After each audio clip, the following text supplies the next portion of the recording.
जब धर्मदास जी ने तख्त अर्थात सिंहासन पर बैठे सत्य पुरुष जी को देखा तो वही स्वरूप था जो धरती पर जिंदा बाबा के रूप में था, परंतु यहाँ पर परमेश्वर के एक रोम शरीर के बाल का प्रकाश करोड़ों सूर्य तथा करोड़ों चंद्रमा के प्रकाश से भी कहीं अधिक था।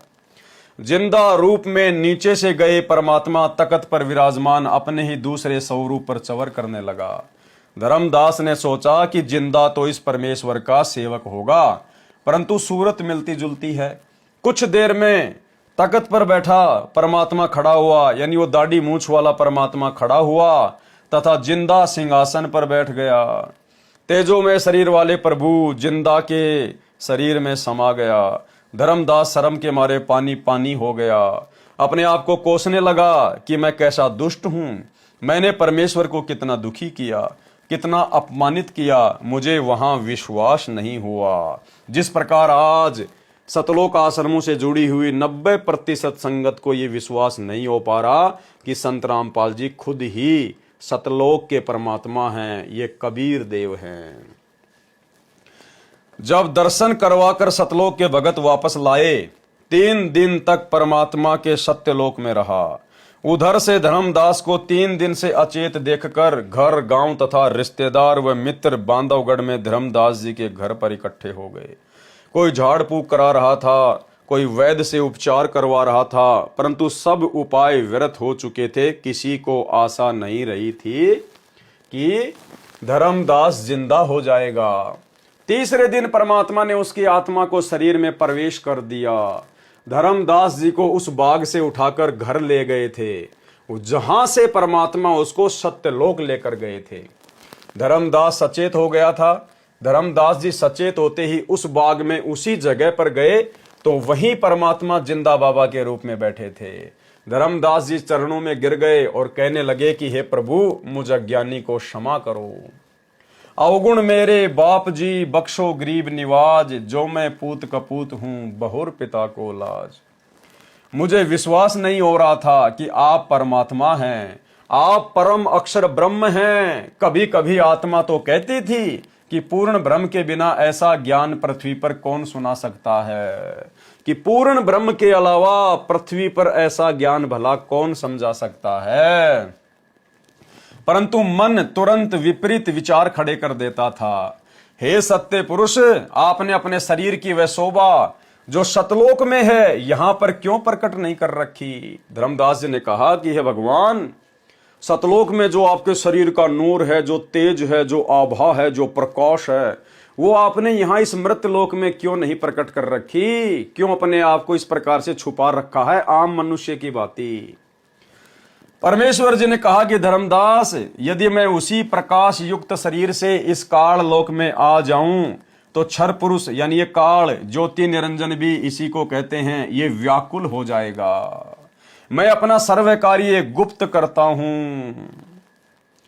भाइयों और बहनों, एक सत्संग में गुरुदेव भगवान ने कहा कि यदि वो परमात्मा यहां पर अपने उसी रूप में आ जाए, या इस काल को इस बात का पता चल जाए कि ये वही कबीर परमात्मा है जिसने मुझे सतलोक से यहां भेजा है, कहते हैं इसका कलेजा फट जाए। कलेजा, ये इतना डरता है उस परमात्मा से।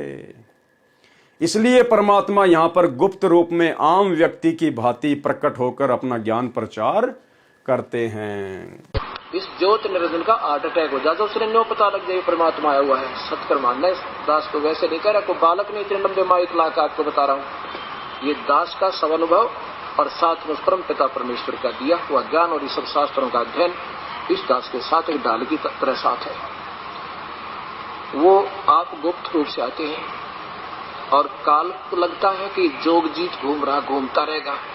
यदि मैं उसी प्रकाश युक्त शरीर से इस काल लोक में आ जाऊं तो क्षर पुरुष ज्योति निरंजन भी इसी को कहते हैं, व्याकुल हो जाए। मैं अपना सर्व कार्य गुप्त करता हूं, ये मुझे एक सिद्धि वाला संत मानता है, लेकिन इसको ये नहीं मालूम कि मैं कहां से आया हूं, कौन हूं। परमेश्वर ने धर्मदास से प्रश्न किया कि आपको कैसा लगा मेरा देश? धर्मदास बोले कि हे परमेश्वर, इस संसार में अब मन नहीं लग रहा। उस पवित्र स्थान के सामने तो यह काल का संपूर्ण लोक 21 ब्रह्मांडों का क्षेत्र नरक के समान लग रहा है। जन्म मरण यहाँ का अटल विधान है। 84 लाख प्रकार के प्राणियों के जीवन भोगना भी अनिवार्य है। प्रत्येक प्राणी इसी आशा को लेकर जीवित है कि अभी नहीं मरूंगा, परंतु फिर भी कभी भी मृत्यु को प्राप्त हो जाता है। प्रत्येक प्राणी एक दूसरे से कपट से बातें करता है, लेकिन आपके सत्य लोक में सब व्यक्ति प्यार से बातें करते हैं, निष्कपट व्यवहार करते हैं। भाई और बहनों, जब तक आप और हमारे अंदर भी इस प्रकार के गुण इस परमात्मा की भक्ति से प्रकट नहीं होंगे, तब तक हम सतलोक जानने के अधिकारी नहीं बनेंगे। यहाँ जो परमेश्वर बातें लिख रहे हैं ना कि सतलोक में किस प्रकार से आत्मा रहती हैं, कैसा उनका आचार विचार, उनका व्यवहार है, तो हमें उसी सतलोक में जाना है। हमें वही जाकर एडजस्ट होना है उन्हीं के साथ में। तो हमने इस मृत लोक में रिहर्सल करनी है और हमने उनके जैसा बनना है, बनने का प्रयास करना है। और जब तक हम ऐसा नहीं करेंगे, परमात्मा अंतर्यामी है, वे हमें सतलोक नहीं लेकर जा सकते। जैसी भक्ति करेंगे वैसा लाभ परमात्मा दे देगा। लेकिन आपके सतलोक में सब व्यक्ति प्यार से बातें करते हैं, निष्कपट व्यवहार करते हैं। मैंने तीनों दिन यही जांच की थी।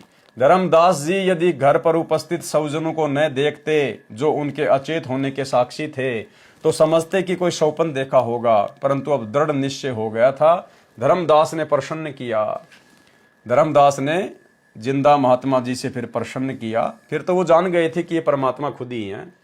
उनसे सवाल किया, क्या गुरु बदल सकते हैं? यानी भाई और बहनों, इतना सारा ज्ञान लेने के बाद, आंखों से सतलोक देखने के बाद, उसके बाद भी धर्मदास जी के अंदर जगह नहीं बन पाई कि मैं नाम उपदेश ले लूं। फिर भी उनके मन में शंका, पहले वाला गुरु छोड़ा नहीं जा रहा था, इतनी लोकलाज। तो धर्मदास जी ने क्या कहा, क्या गुरु बदल सकते हैं? प्रश्न धर्मदास जी का, हे प्रभु, क्या गुरु बदल सकते हैं? सुना है संतों से कि गुरु नहीं बदलना चाहिए, गुरु एक, ज्ञान अनेक। उत्तर सत्य पुरुष का, जब तक गुरु मिले नहीं साचा, तब तक गुरु करो 10 पांचा। यानी जब तक आपको सच्चा गुरु नहीं मिल जाता है, तब तक बार बार गुरु बदलते रहिए। कबीर झूठे गुरु के पक्ष को तजत न लागे वार, द्वार न पावे मोक्ष का रहे वार का वार। भावार्थ, जब तक सच्चा गुरु सतगुरु न मिले, तब तक गुरु बदलते रहना चाहिए, चाहे कितने ही गुरु क्यों ना बनाने पड़े और बदलने पड़े। झूठे गुरु को तुरंत त्याग देना चाहिए। कबीर डूबे थे पर उबरे, गुरु के ज्ञान चमक, बेड़ा देखा जरजरा, उत्तर चले फड़क। भावार्थ, जिस समय मुझे सत्य गुरु मिले, यानी परमात्मा अपने आप को फिर भी छुपाते हुए कह रहे हैं। धर्मदास जी ने सब कुछ जान लिया, देख लिया, लेकिन फिर भी जिंदा महात्मा के रूप में परमेश्वर ने अपने आप को छुपा कर ही कहा।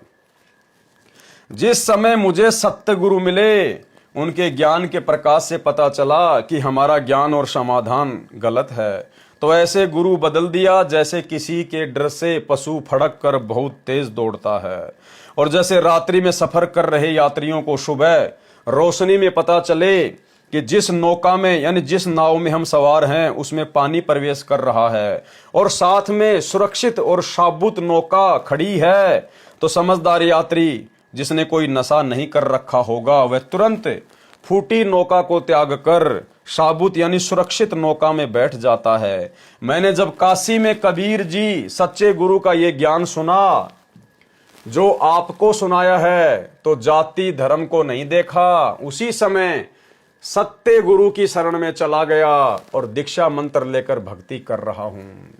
सतगुरु ने मुझे दीक्षा देने का आदेश दे रखा है। हे धर्मदास, विचार कीजिए, यदि एक वैद्य से रोगी स्वस्थ नहीं होता, तो क्या अन्य डॉक्टर के पास नहीं जाता? धर्मदास ने कहा कि जाता है, जाना भी चाहिए, जीवन रक्षा करनी चाहिए।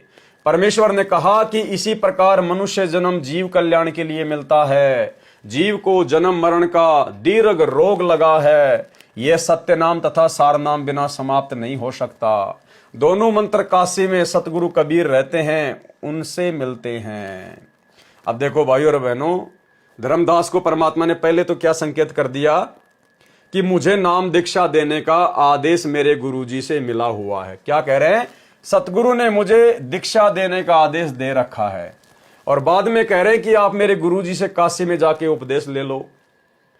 यानी परमात्मा देखना चाह रहे थे कि धर्मदास के अंदर अगर विवेक होगा तो यही पैर पकड़ लेगा, अगर वास्तव में ये मुझे पहचान गया होगा तो यही पैर पकड़ लेगा कि जब आपको उपदेश देने का आदेश दे रखा है तो आप मुझे उपदेश दे दीजिए। लेकिन धर्मदास ने दिमाग नहीं लगाया।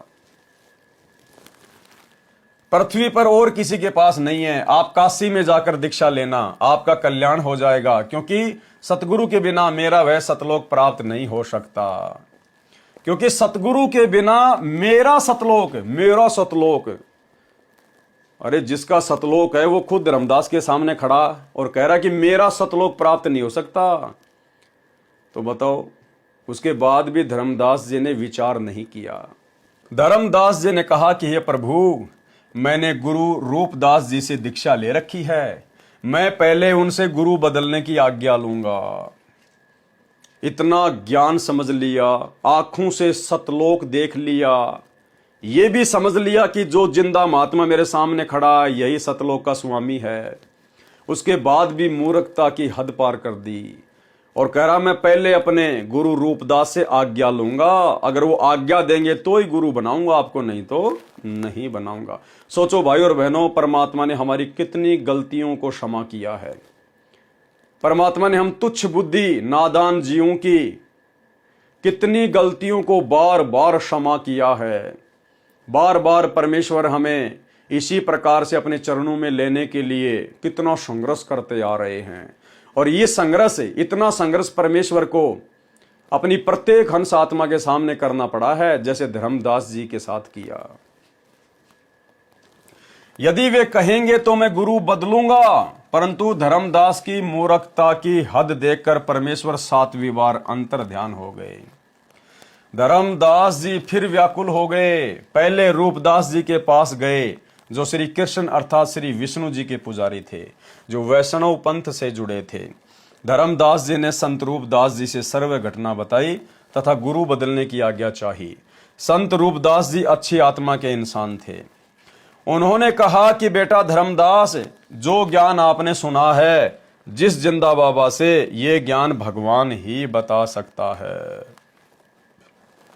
मेरी तो उम्र अधिक हो गई है, मैं तो इस मार्ग को त्याग नहीं सकता। आपकी इच्छा है तो आप उस महात्मा से दीक्षा ले सकते हो। ये दया भी कबीर परमेश्वर सतगुरु रामपाल जी भगवान ने बख्शी धर्मदास के ऊपर। उस रूपदास को परमात्मा ने सद्बुद्धि दी, उसको परमात्मा ने प्रेरणा की। अन्यथा इतने बड़े सेठ को, जो इतना दान धर्म करता था, उस सेठ को आसानी से कोई नकली गुरु कैसे छोड़ देगा? कैसे अपने हाथ से अंडे वाली मुर्गी जाने देगा? तो ये भी उस धर्मदास के ऊपर परमात्मा की एक विशेष रजा थी, एक कृपा थी, जो परमेश्वर ने रूपदास में प्रेरणा करके उसके मुख से कहलवा दिया कि ठीक है धर्मदास, मुझे तो ये ज्ञान है नहीं, और जिस जिंदा बाबा ने तेरे को ज्ञान दिया है भाई ये तो भगवान ही दे सकता है। तो धर्मदास को थोड़ी सी हिम्मत बढ़ी। उन्होंने कहा बेटा धर्मदास, जो ज्ञान आपने सुना है जिस जिंदा बाबा से, ये ज्ञान भगवान ही बता सकता है। मेरी तो आयु अधिक हो गई है, मैं तो इस मार्ग को त्याग नहीं सकता। आपकी इच्छा है तो आप उस महात्मा से दीक्षा ले सकते हो। भाई और बहनों, उम्र क्या करेगी? अगर रूपदास को यह पता चल गया होता कि यह ज्ञान तो भगवान ही दे सकता है, और भगवान के लिए तो रूपदास भक्ति कर रहा था। अगर वो रूपदास होता उस समय, अगर वो रूपदास बोल रहा होता तो तुरंत धर्मदास जी के साथ जाके और उनके चरणों में गिर जाता और दोनों गुरु चेले दीक्षा ले लेते। लेकिन वो रूपदास नहीं बोल रहा था। परमात्मा कहते हैं करे करावे साइया, मन में लहर उठा, दादू सिर दर जीव के आप बगल हो जा। और गरीबदास जी कहते हैं गरीबदास हर रूप में तुम ही बोलनहार। तो परमात्मा ने उस रूपदास में प्रेरणा की, उसका रिमोट घुमाया, अन्यथा वो तो धर्मदास को बांध के बैठ जाता। रूपदास जी से पहले धर्मदास कितने मंडलेश्वरों, शंकराचार्यों, आचार्यों, शंकराचार्यों के पास धक्के खा के आ गया था। किसी ने भी ये नहीं कहा कि वो काशी वाला जुला बहुत अच्छा है या उसका ज्ञान बहुत अच्छा है। सब उसकी बुराई कर रहे थे। धर्मदास जी के एक भी सवाल का जवाब नहीं दे पा रहे थे। लेकिन रूपदास को परमात्मा ने प्रेरणा की ताकि धर्मदास काल के जाल से निकले। तब धर्मदास जी काशी में गए, वहां पर कबीर जुलाई की झोपड़ी का पता किया। वहां कपड़ा बुनने का कार्य करते कबीर परमेश्वर को देखकर आश्चर्य का ठिकाना नहीं रहा। खुशी भी अपार हुई कि सतगुरु तथा परमेश्वर यही है, क्योंकि सतलोक में देख लिया था। इसलिए धर्मदास जी को विश्वास हो गया कि सतगुरु और परमेश्वर दोनों यही है। सतगुरु और परमेश्वर दोनों यही है। सेम टू सेम लीला भाई और बहनों वर्तमान में हो रही है। वही 650 साल पहले वाली लीला आज वर्तमान में परमेश्वर कर रहे हैं, इसमें कोई संशय नहीं है। जो आत्माएं, जो भगत भाई बहन अपने गुरुदेव भगवान को भूलने में चूक कर जाएंगे, उनसे बड़ा निर्भागी प्राणी वर्तमान में धरती पर कोई नहीं होगा। पिछली पीढ़ी में परमात्मा ने हमें किसी भी चीज की कमी के भरोसे नहीं छोड़ा है, हर प्रकार से शास्त्रों से प्रमाणित कर दिया है। सो सुख देकर भी परमेश्वर ने अपनी पहचान करवानी चाहिए। जो सुख सतगुरु रामपाल जी परमेश्वर जी ने दिए हैं, धरती पर कोई नहीं दे सकता।